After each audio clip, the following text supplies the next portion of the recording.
An estimated 50,000 people are expected to attend the papal mass in Singapore on Thursday. Security for the event is expected to be tight. Thousands of volunteers have spent months preparing for the occasion. As Rebecca Metteo reports, preparations are in full swing ahead of the Pope's arrival tomorrow. This pre-mass celebration dance was put together by a group of students and young adults. Some of them even helped with the preparations after school or work.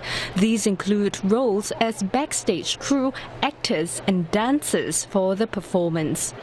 I think our rehearsal started in July. And we've been rehearsing once a week, then ramping up to twice a week. I think time crunch was quite a big thing, like the limited time that we had and also the scale of the event. A majority of my team are working adults, so having them carve out their weekends, their weeknights. Putting together a large-scale mass like this needed some 5,000 volunteers. Some will sing, act as altar servers, medics and even nurses. Planning started as early as February. A mass is the highest form of worship that gathers devotees to pray, listen to Bible readings and receive the Holy Communion. On Thursday afternoon, Pope Francis will be here to celebrate Mass and deliver his homily. One organizing committee member says, leading up to the Pope's Mass, the team was clocking in 14 to 15-hour days to prepare. We first heard about this somewhere December last year. Then we started putting a main committee together.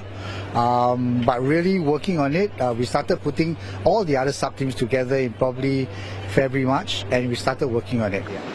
For such a large-scale event, security is expected to be tight. Some roads near the National Stadium will be closed. Closer to the multi-purpose stadium, some barricades are already up. Several security checkpoints have been set up around the stadium, like the one behind me is between Gate 1 and Gate 23. Attendees will have to go through thorough security checks before they can enter the venue. They're also advised to not bring large bags, filled water bottles, as well as selfie sticks, for example. 400 volunteers who are part of the security and medical team have trained with the police. They learned about general safety knowledge and how to identify threats. We've also integrated scenario-based training for some of our teams. Some teams are closer to the action, so to speak. We've got teams guarding restricted areas, even where the Holy Father will be frequenting. The Mass is the Pontiff's last session for his Asia-Pacific tour. And Pope Francis will arrive in Singapore tomorrow. It will be his first visit here and the last leg of his Asia-Pacific tour. He visited Papua New Guinea, Indonesia, and is currently in Timor-Leste. On Thursday, Pope Francis will receive a ceremonial welcome at Parliament House. He will call on President Tharman Shanmugaratnam. The two will deliver speeches at a state address. Pope Francis will also meet Prime Minister Lawrence Wong. A new orchid hybrid will be named in the Pope's honour. Pope Francis will also preside over a mass at the National Stadium. On Friday, Pope Francis is scheduled to attend an interreligious meeting at Catholic Junior College. Commuters are advised to take public transport and travel light, as heavy traffic is expected at the Singapore Sports Hub area.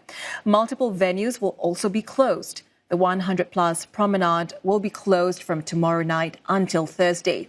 Splash and Surf, the skate park, and hard courts will also be closed on Thursday.